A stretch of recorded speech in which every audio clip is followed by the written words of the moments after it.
So in the previous lecture, we started discussing an example to illustrate the concept of partitioning a digital system into a data path and control unit.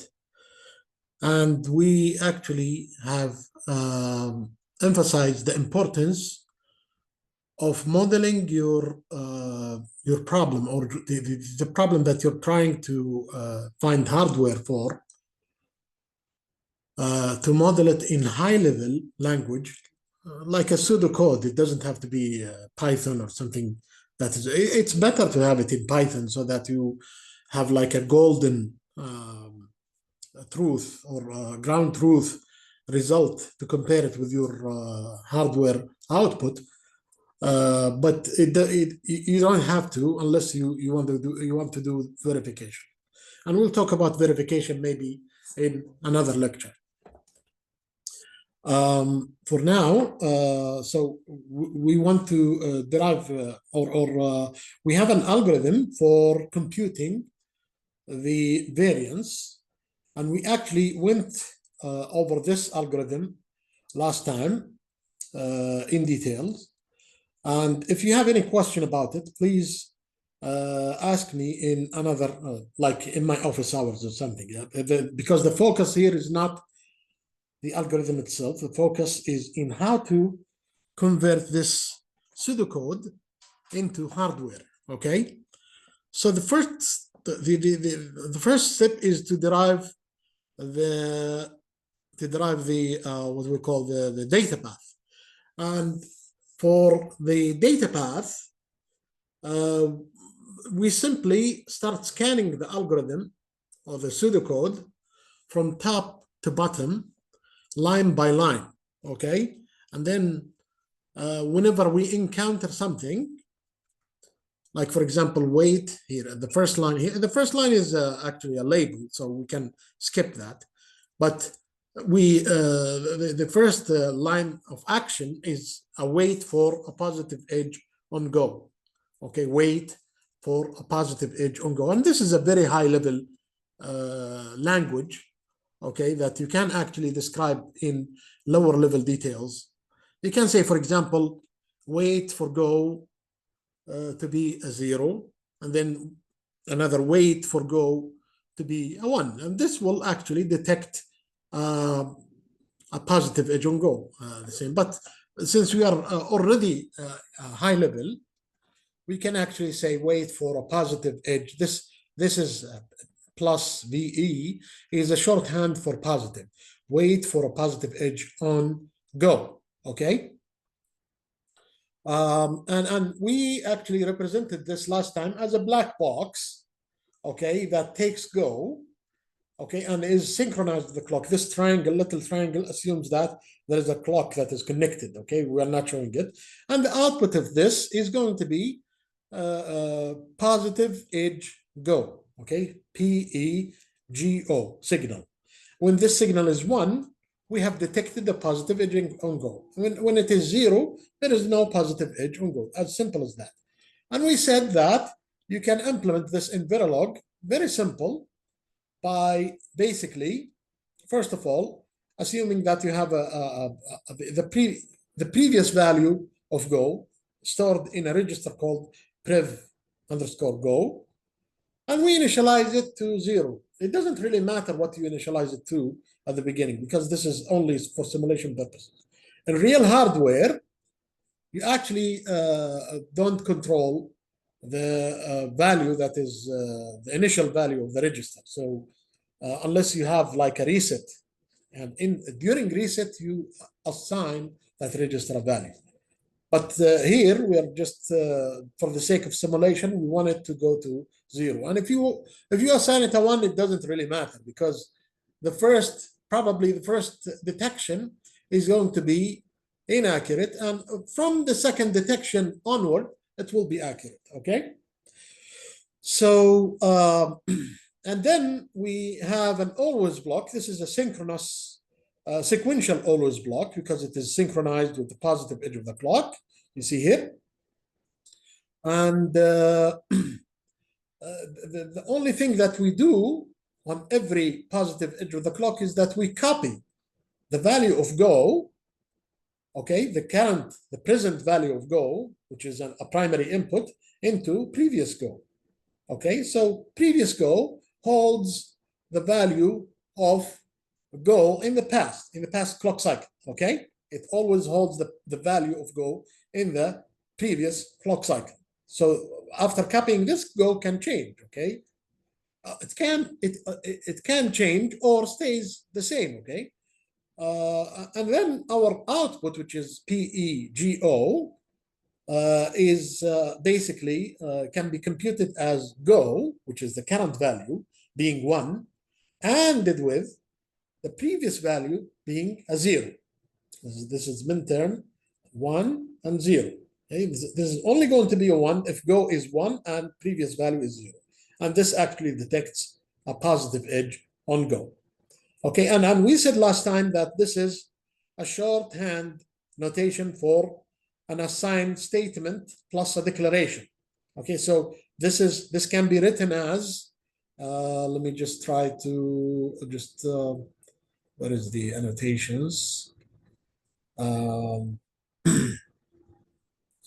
can't find the annotations here, but it doesn't really, I don't need to, but you guys can see the background here. You guys can see the presentation. Yes. Okay, good. All right, so I said that this line here, okay, is a shorthand for, you can replace it for wire PEGO followed by a sign PEGO equal go ANDed with not prev go. Okay, so these two lines are equivalent to this one-liner here.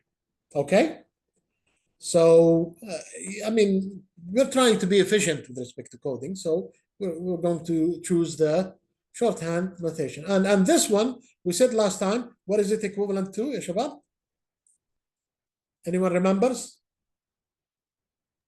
Which line? Reg, prev, go, and then Signs. no, not a sign. We said something else. Initial, remember? Oh, initial, yeah. Initial, prev, go, it's 0.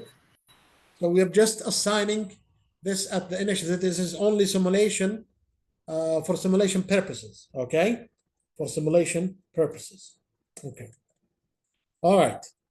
So these two are equivalent. I mean, this line here is equivalent to these two lines, okay? All right. So next, let's see what is next. So we're done with the positive edge on go. So last time we also drew or derived the circuit using flip-flops and gates, okay, for this Verilog code, okay? And I highly recommend that you do it yourself this time, okay? So moving on, we have the second line is n gets dn, and n is a register, basically. It's assumed to be a register, okay, which is the number of elements. It's going to be the number of elements that we are going to find the variance for. And dn is a primary input. And it is assumed that dn is a primary input and dout is a primary output. Each one is 8-bit in width. Go is a control input that controls the operation of the algorithm. Whenever there is a positive edge on go, algorithm will start, okay? And data ready indicates the readiness of dout. Yani, whenever data ready is 0, you don't look at dout. Dout is wrong, okay? Whenever it goes from 0 to 1, then dout is actually holding the value that you're looking for, okay? So now we look for this line here, n gets dn, the value of dn, which is basically read from primary input, like switches in FPGA, okay, like slider switches in FPGA.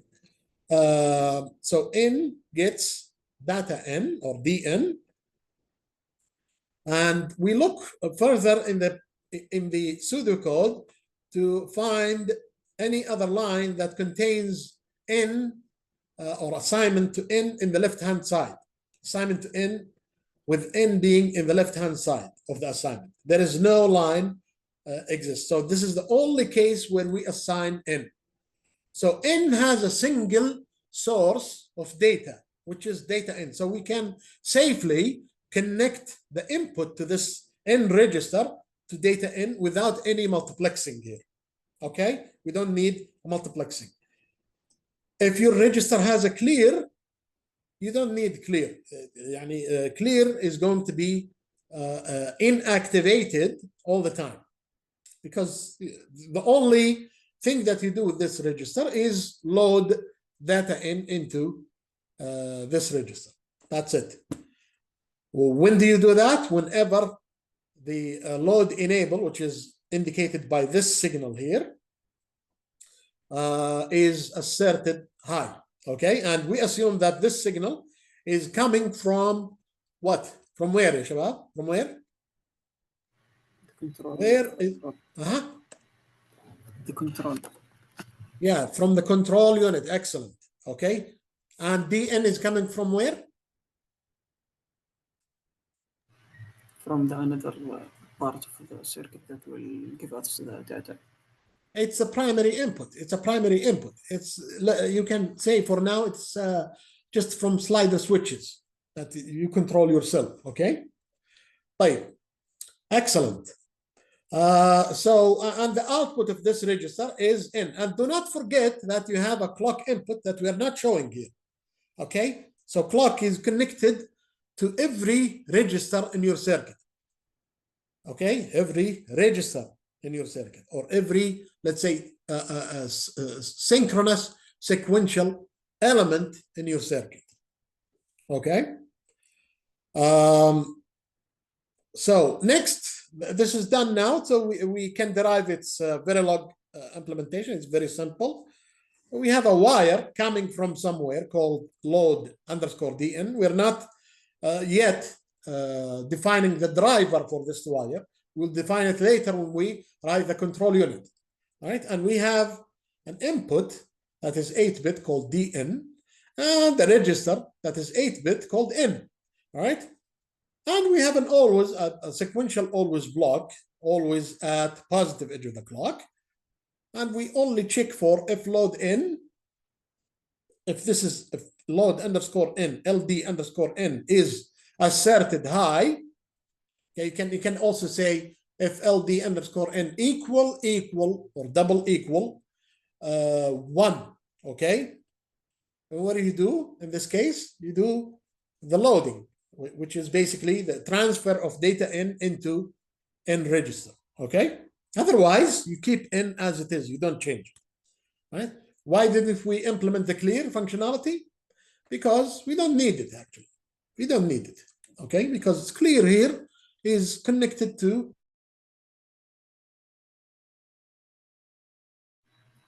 ground.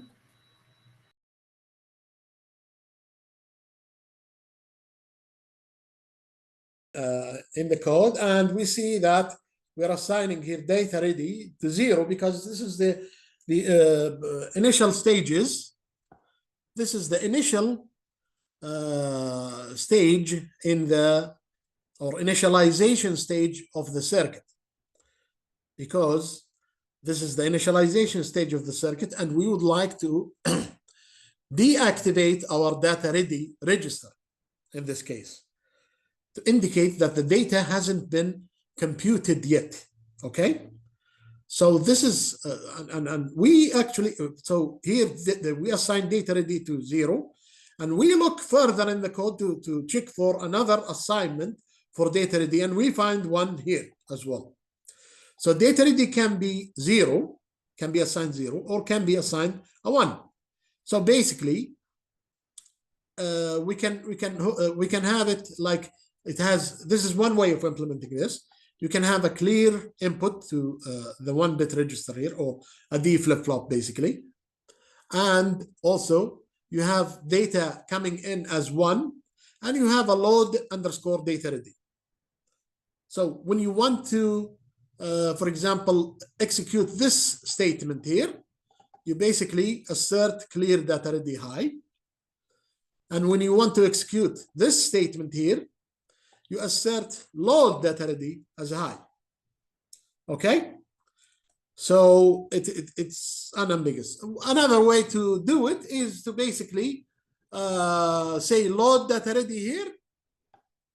Okay, and you don't use the clear, and you basically select, you input the D here. You input the D rather than a 1, where D can be a 0 or can be a 1, and the D is coming from where? From the control unit. It's going to be a control signal.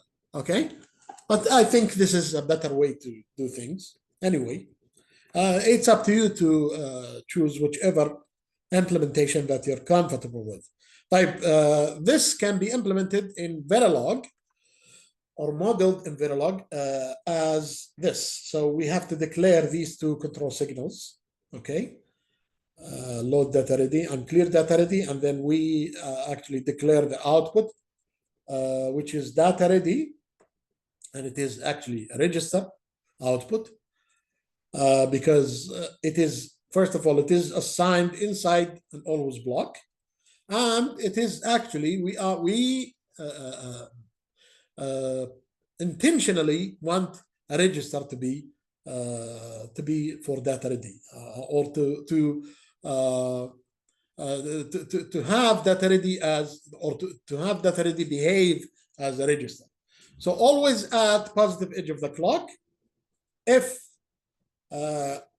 first of all clear has higher priority, so we start with clear.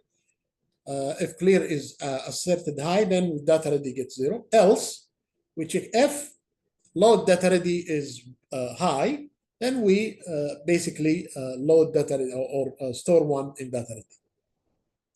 Okay, here is a question to you.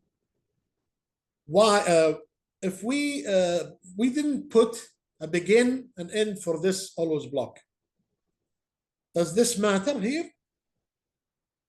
No, because it's one block. If it's more than 1, we need. Yeah, so excellent, Ahmed. So it is actually one statement, one if statement that is basically compound, okay? We have an if and then else if, okay, which is considered one statement.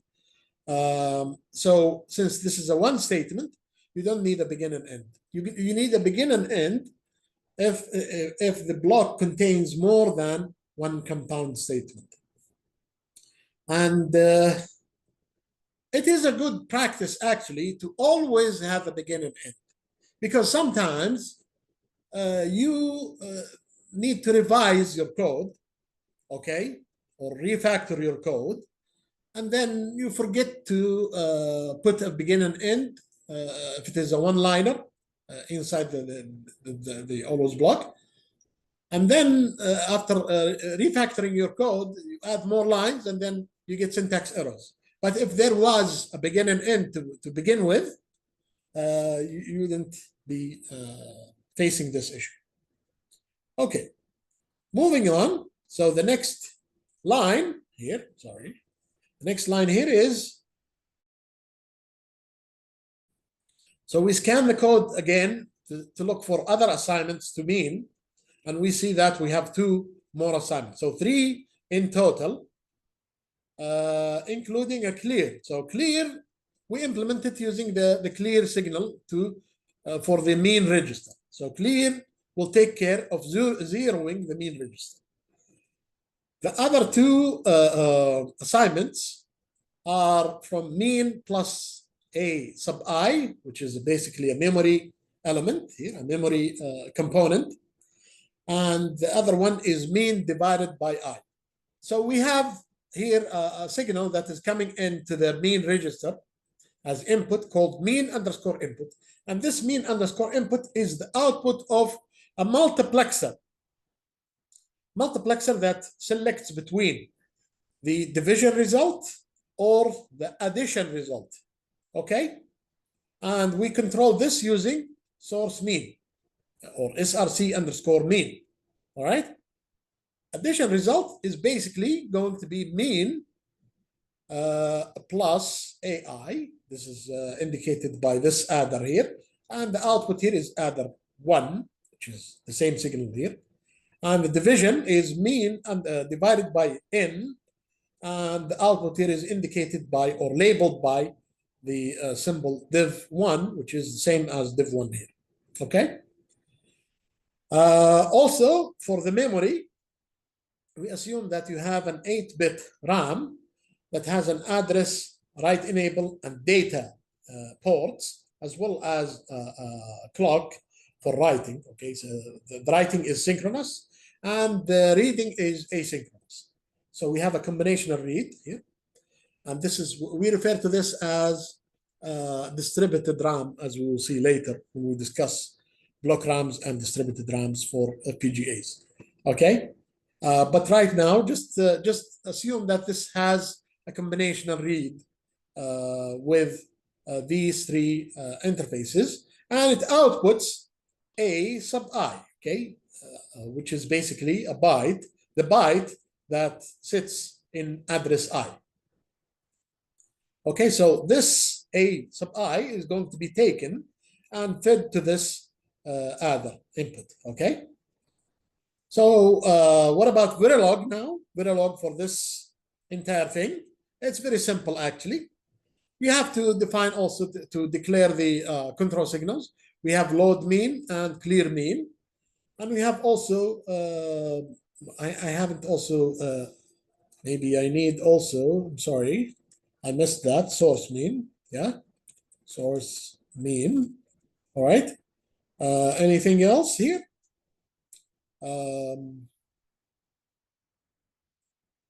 Yeah, I think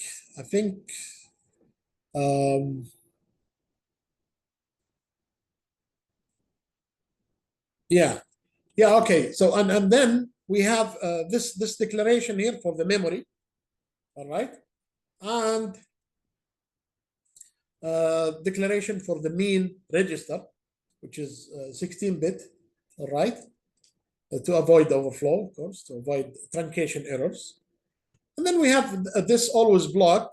Okay, for a sequential always block, we start by if a clear signal is active.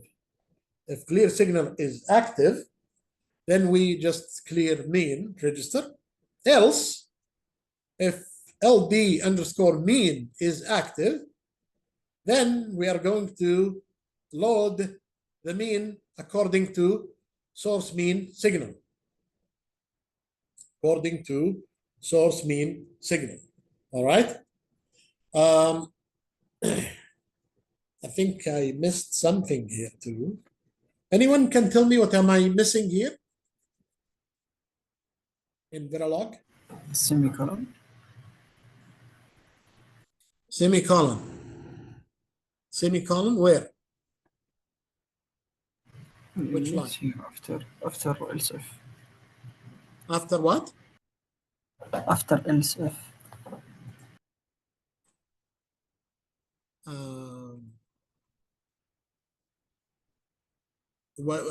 I couldn't hear you, معلش. A semicolon should be after else if. Else? Yes. No, actually this is a continuation of the statement. Else do what? Okay. Sorry. No, but we need a begin. Let me give you a hint. We need a begin and end because we need multiple statements here. What other statement is missing? Shabab, look at the memory.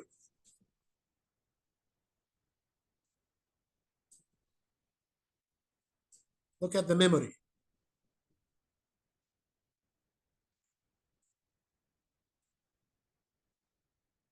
And now we already provided with I as a control signal, okay?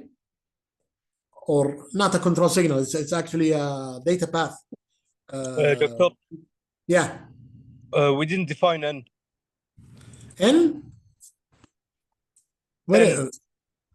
This one here? Yeah. It is defined previously in the slides. Actually, it's the first line. It's the first thing that we defined after positive edge detector. Look at, I told you to look at the memory. شباب. Oh, WE. Yes, you need actually to set WE 0. yeah, but this is going to be actually I don't set it here. I don't need a begin and end. It's a combinational signal, okay? I will set it using an assign statement, yeah? So I can say here, just define it, WE, okay?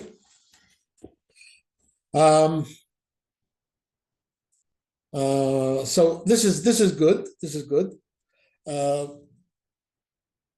So later, when I discuss the data path, the control signals, we will actually have an assign statement for WE. Okay? We know exactly when we want it to be a 1 and when we want it to be a 0. يعني مثلا in this line, we want it to be a 0, صح? Actually, we just need to know the line that we want it to be a 1 and make it 0 for the rest. Yeah? So here, for instance, we make it 1 and otherwise we make it 0. Okay? All right, so we need to know the state for this line. And then once we find the state for this line, we in that state, we assign WE the value 1. Okay, we'll come to that inshallah at the end. طيب. Next. Yeah, the next statement here is actually okay, or the next thing that comes in the code is yeah? So is assigned here and here, because this is increment صح? And here, and here, yeah? So we need to clear and we need to count up for صح? So this is nothing but a very simple count up counter with or a very simple up counter with count signal for enabling the count, and also clear signal to enable or to clear the I to be 0. And the output of this counter is going to be I, okay? And to basically define this in Verilog, it's very simple. Let me just start the presentation. Yeah, so this should have been defined way earlier in the code. Anyway, clock, input clock, and then wire count and clear I. These are 2 control signals. And then register for I, and then this is a sequential always block. We check if clear is asserted, we reset I. Otherwise, if count is asserted, we increment I by 1. See, Shabab, do you think Verilog is hard? No, but maybe the syntax need to. Yeah. So basically, it abstracts away the difficult things. Yeah. Like for example, showing the internals of the incrementer is not required at Verilog at behavioral Verilog level. So you just need to add 1 to I to get I plus 1. That's it. You don't need to, show the gates that are required. This is going to be inferred by the synthesizer. Now, I want you to be able to look at this code, okay, without looking at the hardware here, and tell me that it makes perfect sense that this is actually going to be inferred as a counter.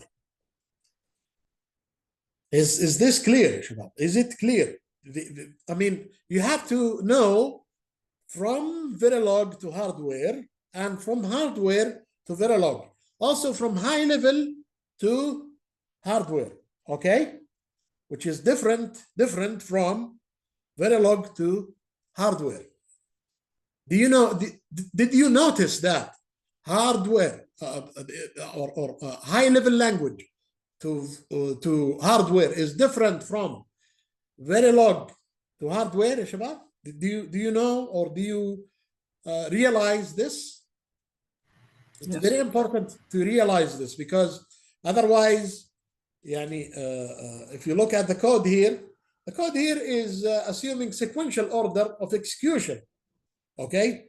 But Verilog, no, there is no, these statements, these assignments are basically going to be, they are mutually exclusive here, but if they are actually given line after line without if statement, in two different variables, they are going to be executed in parallel, okay, which is different from this structure here. We assume here that you first assign n, then data ready, then mean. Although in hardware you can do this in parallel because there is no dependency here, okay? And I can use one control signal to control all of them, okay? All right. I hope this is clear. Just emphasize on this and try to listen to the video once and twice to get it really in your mind, okay, in your brain.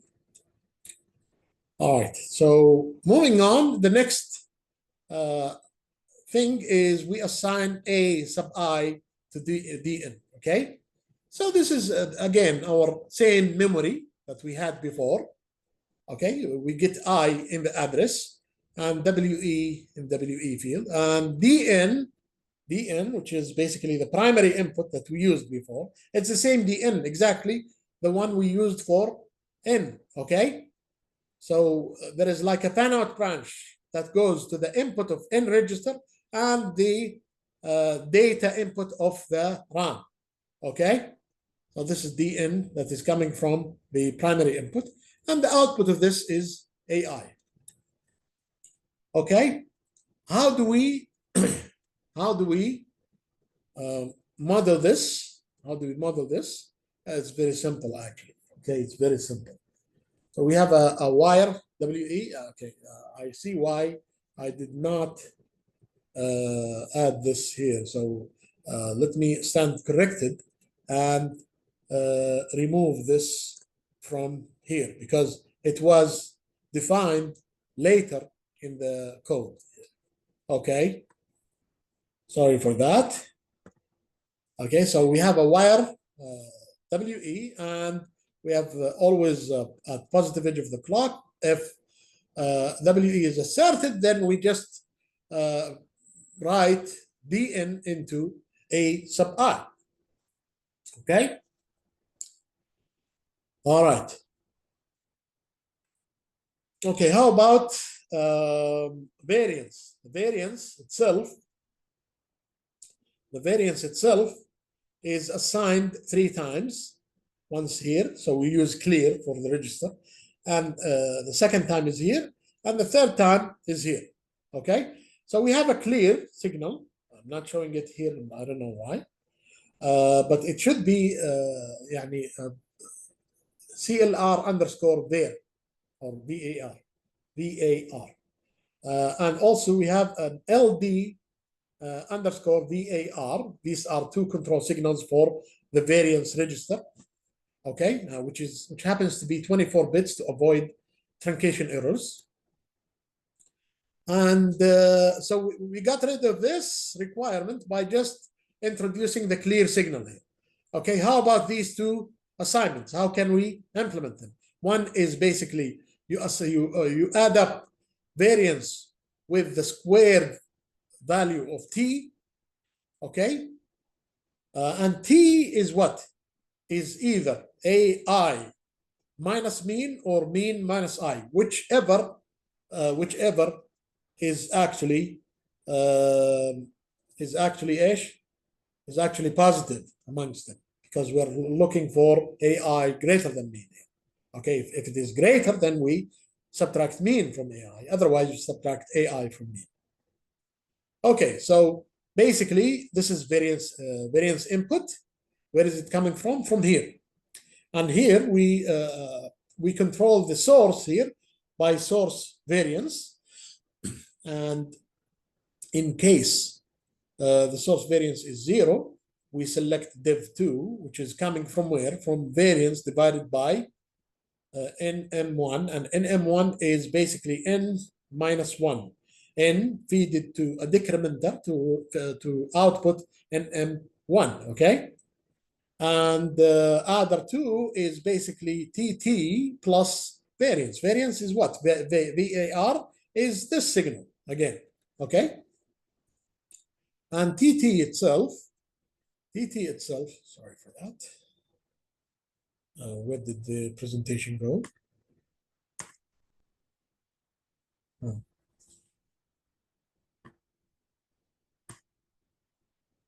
don't know why.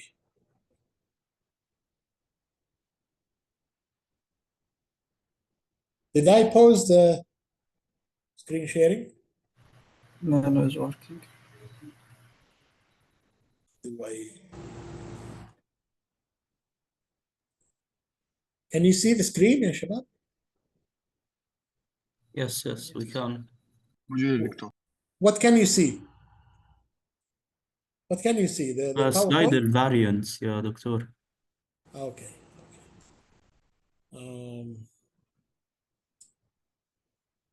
The problem is that let me stop sharing and then open sharing again. Stop sharing. Now you can't see it, huh?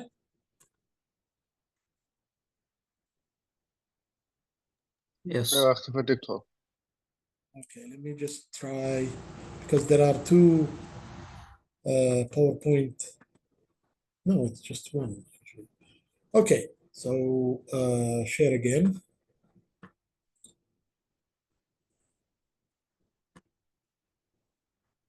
How about now? Can you see it? Somebody say something, please. Can you see it now? Yes. Okay. Okay, cool. All right, so I said, where is this double T is coming from? From basically, it's coming from T times T, yeah? T times T is here. T times T is here. T times T with a multiplier here, inferred. We output TT, and T itself is coming from this multiplexer here, where you basically select between mean minus AI and AI minus mean, depending on source T, okay? Of course, it's better. I'm not, for brevity here, I'm not showing these as actually hardware components, but you are encouraged to show them as 2 different subtractors, okay? Mean and then circle minus AI and AI minus mean, okay? As circuits like this, yeah. Like this one, for example. You just copy the expression here, okay? Because the slide is super busy now. So eventually you'll get the variance input here. And what you need to do is to control these control signals in order to get the correct operation at the right time, okay? All right, let me go back to full screen. So how do we implement this in Verilog? Very simple. We just declare the control signals, and we declare our variance as output. And we also, this is a shorthand for an assigned statement, by the way. Nm minus 1. Nm1 is equal to n minus 1, okay? And this is just a 7-bit or 8-bit wire. Okay. Also, we have another assign statement here. T gets AI minus mean or mean minus AI, depending on source underscore T. All right, and then we define TT, which is T times T, basically, and this is the third assign statement in this case. Then we have a sequential always block. If clear, then we just clear the variance. Else, if load, then we load depending on the source of the variance. Okay, source of the variance, either var plus TT or var divided by NM1. Anyone is challenged by this? Is it easy? Does it seem systematic? Yes, it's easy. Okay, great.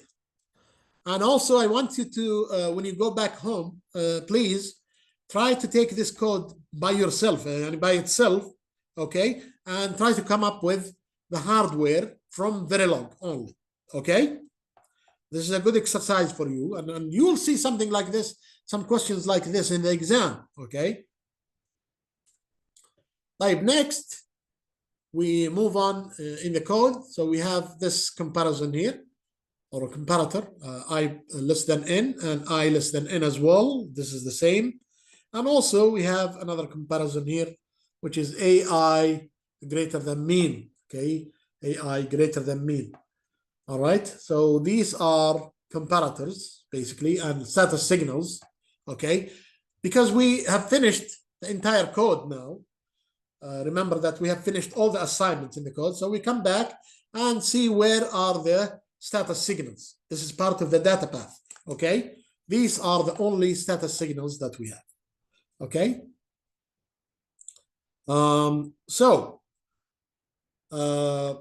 These are the status signals in Verilog, of course. Wire I less than n, ILTN, equal I less than n. This is an assigned state, okay? And I also defined I equal n, I eq n, to be I double equal n, okay? And I defined A GTM, which is AI greater than mean, to be AI greater than mean, okay? I defined this because I realized that I may need it later. Okay, I think in order to get out of the loop, you need to have I equal n, okay? All right. So next is the, let me just try to lower this here. Okay, yeah, is the what we call the finite state machine for the control unit. Okay, so now you go, you follow the code line by line, and if at any point in time, okay, whenever some statements can be run in parallel, you run them in parallel. If there is a dependency, you stop. So tell me, how many statements after we pass this line, how many statements can we execute in parallel? How many assignments can we execute in parallel? 3 assignments. Are you sure? Four. What are they? What are they? N equal D din, D ready, mean, and I equal 0. Excellent. So basically, this is our initial state. S0. So this is indicated by the reset here. This annotation reset with an arrow coming into the state. This is our initial state. Okay. So whenever PEGO is not active, not PEGO, we stay in the state. This means that we are waiting for a positive edge on go. Yeah. Otherwise, if PEGO is asserted high, then what do? We do everything in 1. 1 is basically asserting these signals high. What do? we load in, we clear data ready, we clear the mean, and clear I. Do you see that, Shabab? We do this, all of these, we do them in the same clock cycle. All right? Then we move to S1. And in S1, okay, we are executing the body of the loop. Okay? In the body, before we enter the body, okay, we have to check that if not I less than n, then we exit. If this condition is not true, then we actually exit the loop, which is here. All right. Otherwise, which is S3. S3 is going to do what? S3 is going to do which statement, Shabab? S3 is going to execute how many assignments? 3 assignments. 3 assignments, yeah. And so S3, let's stay in S3 and see what happens in S3. So in S3, actually, when we move to S3, during the transition to S3, we execute these 3 statements, which is what? Load mean, okay, and source mean equals 0, okay, source mean equals 0, and clear variance and clear I. Why source mean equals 0? Because we want this assignment to happen, which is mean divided by n, and mean divided by n is connected to which source in the multiplexer? It is the source 0. If you go back, to the slides and you check the slides, this is this the variance here? Yeah, this is the variance. So source variance, the division is coming from line 0. Okay, does it But matter? we are talking about mean, Doctor. Is it mean? Okay, mean. Yeah, mean, sorry. So again, it's 0. Div 1 is 0. So the division is coming from source line number 0, data line number 0. So my source mean should be 0 in this case. Yeah. Excellent catch. Who said that, Shabab? معلش. مي يزيد القحطاني دكتور. يزيد حياك الله. Okay. طيب. الله يحييك.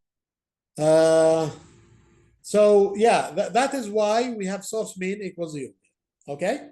So this actually, the values of the sources and the signals, all these signals, is actually influenced by your design in the data path. Okay. If we connected these lines oppositely, and مثلا we connected div here and to line number 1 and other here, then over there we say mean source mean equal 1. Okay. So it is very important to be consistent with your design. Okay. Okay. So suppose that we actually haven't finished this loop. So what do we do? What do we do in here? Okay. First of all, I is less than n and not PEGO. So I is less than n. This is a condition, صح? And we haven't received a positive edge on go, so we stay here. We stay in S1. Okay, nothing is changed here.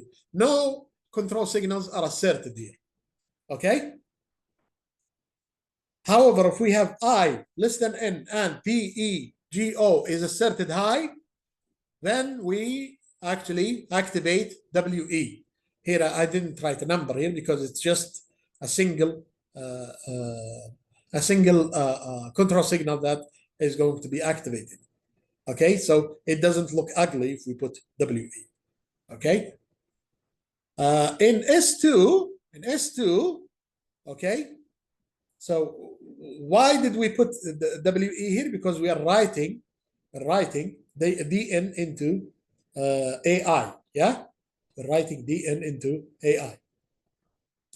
And by the time we go back, without any condition, okay? So this is like conditionless move, okay? We execute number two, which is basically load the mean and the source mean.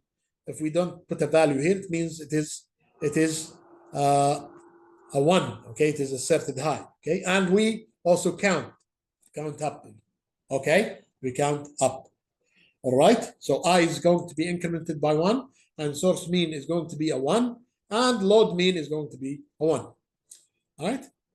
So in this state here, if you are here, you check for I. If it is less than n and a is greater than m, then you execute these control signals or assert these control signals. Number 4. 4 is source underscore t is 1, and source variance is 1, and load variance is 1, and count. If it is, on the other hand, not ag greater than m, so ai is not greater than what is it called, mean, then we are going to assert or execute these control signals, or assert these control signals in type source t equals 0, and source variance is still 1, and load variance is still 1, and count is still 1. Okay? In the case that I is not less than n, we execute 6 and go back to the initial state. So 6, what is it? We load the variance and choose the source of the variance to be 0, which is what? The result of the division, okay? And we assert data ready to be high. And then we'll go to start. So start will wait for positive edge. So data ready will be asserted high until we put a positive edge on go. Okay, so the user, the end user, will have a chance to look at the output, okay, until they provide a positive edge on go. So this is like a handshake mechanism. Do you follow, Shabab? Any questions so far? Doctor, in S3, why we have 2 branches? Which one? Which state? S3. S3. Yeah, S3 and S3. We are at this loop here. Okay, this loop.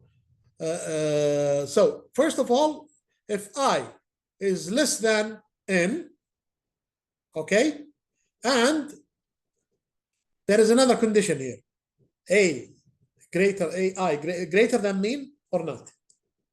So I less than n and a greater than mean, or I less than n and not a is greater than mean. Because depending on a greater than mean, we are going to load this or this into t. See that? And the third alternative is when I is not less than n. So we covered all the cases here. Did you get it? Yeah. Yes. Ahmed? Yes. Okay. Okay, cool. All right. So now we haven't finished yet, by the way. You have to define your control signals now, because the control signals are actually they are actually what we call, you have to derive Verilog for your finite state machine. And first of all, the control signals are assumed to be combinational, okay? So we use a sign statement for the control signals, okay? So for each control signal, we use an assign statement, and we also have a symbolic representation or encoding for our states, S0 being a 0, S1 being a 1, and so on and so forth. And our state variable is going to be 2-bit here, okay? So load in, when do we actually assert load in to be high? You see here, check the statement or the control signals here. You'll find that load in is asserted high only in 1.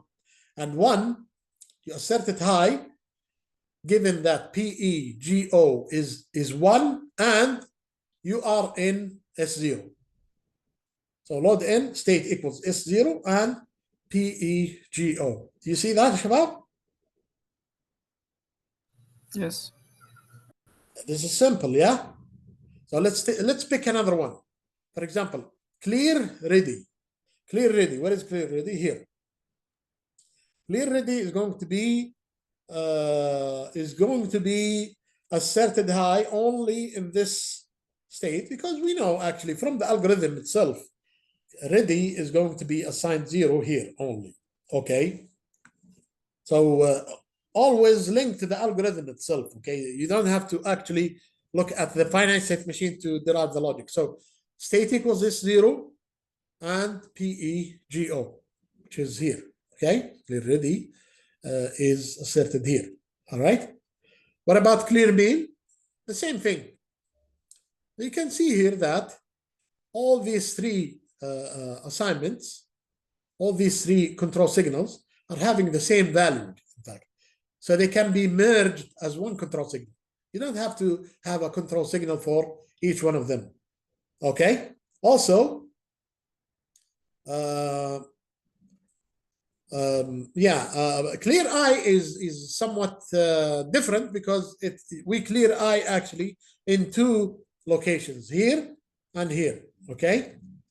It actually is part of this, but it's a different signal, you can say. Okay, it's a different control signal.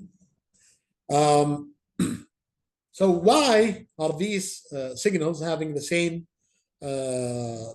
definition here? Because we can execute them in parallel. Yeah. And how do you find out that these can be executed in parallel? You check for what? The dependency. Excellent. Yeah. Data dependency. If you have a read after write, then there is a dependency. You cannot proceed. You have to create another clock cycle or create another state for the upcoming assignment. Okay. So here we have this one. There is no actually dependence between these three statements.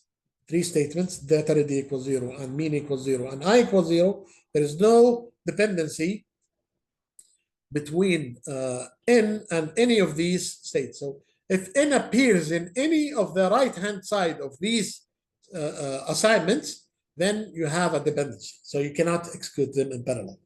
You have to compute n first and then execute the thing that depends on n. Okay. So and then here, for example, here, can I, for example, execute these two in parallel? No, because AI is used the second line. You have to compute AI first in order to use it in the second statement. Yeah. All right. Excellent. How about this one?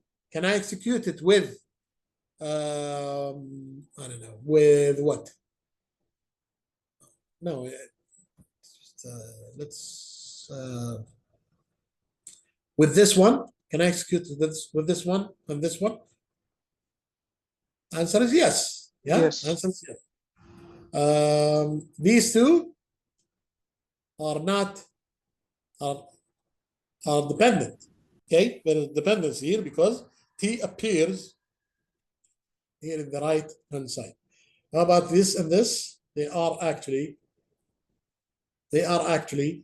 independent, so you can execute them in parallel. Okay. Right. Now we have derived all of our control signals. Okay. The remaining thing is the finite state machine. So the finite state machine needs a synchronous always block. Yeah, synchronous or sequential always block. So we say, well, always at the positive edge of the clock, if not reset, then we assign state equals 0. By the way, is this synchronous or asynchronous reset? Asynchronous. Asynchronous, you said? Yes.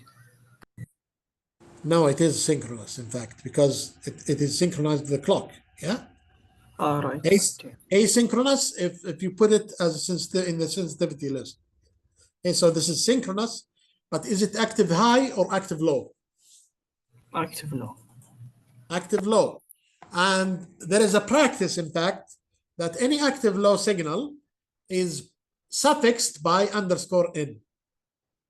Okay, suffixed by _n, which means it's negative. Okay, it's negative. All right, so whenever you see a signal that is suffixed by _n, you directly assume that it is what we call negative low, or what is it called? Active low signal. Okay, so at not reset, you just go to state 0. That's the reset behavior. Yeah. And notice that I actually do not need to reset any of my registers in the code. You see, if you look at the code, there is no need to reset all of my registers at the beginning, okay? Because the code is actually executed, except, of course, maybe data ready. Maybe data ready can be included in here. During reset, you may want to also include data ready here, okay? But once you go one iteration over the algorithm, data ready will actually correct itself, okay? And then else, you have a case statement based on the state. Okay, so we are modeling this state machine. If you are in S0, you have two options: either stay in S0 or go to S1. You see here, state, which is the state variable or state register, gets what? Depending on PEGO, we go to S1 or S0. If PEGO is 1, we go to S1. If it is 0, we go to S0. Okay? Now, this is what, Shabab? This is a register transfer, okay? This is non-blocking assignment. Remember, sequential always we use what? We use non-blocking assignments, okay? Now, in S1, how many outlets do we have? 3 outlets here. So if I less than n and PEGO, this is a logical OR, by the way, you go to where? You go to S2, exactly as in the algorithm, as in the finite state machine. Else, if not I less than n, okay, then you go to state S3, okay, and the third condition, you don't need to explicitly say it, because the third condition is basically what? I less than n and not PEGO. Okay? This is the else part. The else part is going to be this. Okay? So since you're staying in the same state, you don't have to mention it. Okay? You don't have to mention it. But just to be safe, you can actually include it. Okay? In S2, there is no condition. You just move to S1. Okay? Right. S3, stay tuned, because I'm going to ask you a very important question now, okay, after we finish. In S3, you have actually one way to get out of S3, which is basically when you have not ILTN. In any other case, you stay. In any other case, you stay in S3 and do something. Okay, do something. All right. The default case, we assume that you go to the initial state, an end case. Right.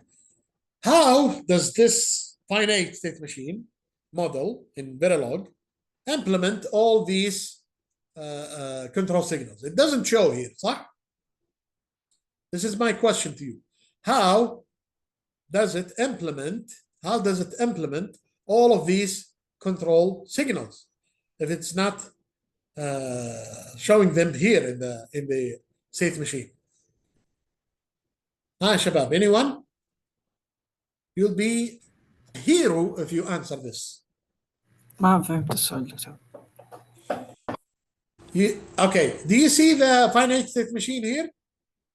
Yes. Are you convinced that this finite state machine model this state diagram? Yes. Okay. How about the control signals? It doesn't show the control signals here. Because the control signals was depending on the state of the state machine. What do you mean, depending on the state of the machine? The program will check which state we are now and will have that signals from that state. Okay. Where is that done? In the previous slide. Excellent. This is the answer that I'm looking for. We have done this already using assign statements that is in the previous slide. So this shows that you guys are following. If you figured out this, okay, if you figured out this, it means that you're following. So this only, this sequential always block only controls what? The state transition. That's it. State transition and reset logic. All the outputs, the melee outputs in your state machine are handled by these assign statements. Okay? Is that cool? Yes. Is that understood? Any question here, Shabab? This is the last slide, actually. Huh? Any question here, Shabab? Clear, Doctor. Clear. Okay. I'm going to stop recording then.